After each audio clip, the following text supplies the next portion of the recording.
I just landed in Rome and sprinted straight to the Colosseum. Then versus now? Let's go. It's 80 AD. The emperor cuts a ribbon. Okay, not literally. 50 to 80,000 people roar so loud it shakes your bones. Sand on the floor is stained with stories. The hypogeum below is a maze of cages, elevators, trapdoors, engineers flex with wooden hoists, winches, beasts pop up like jump scares.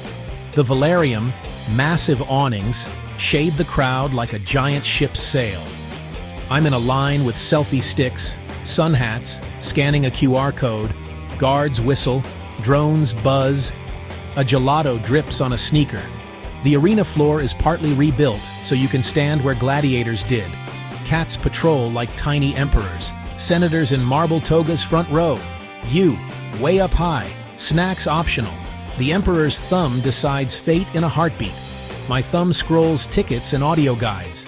My fate is 2 p.m. time slot.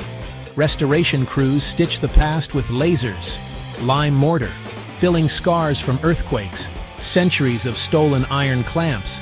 Yeah, those holes in the stone? Medieval recycling. Some say they flooded it early on for mock sea battles. Imagine wooden ships scraping the walls. I'm staring at the underground skeleton, imagining water where there's shadow and dust. Entertainment was blood, spectacle, and power. Entertainment is learning why it survived, because people cared enough to keep fixing it. The Colosseum isn't just ruins. It's a scoreboard of what humans can build, and what we choose to value afterward. Step in, look down, look up. Let 2,000 years hit you in 10 seconds. Then versus now, same arena. New fight, preservation. I'm in. Are you?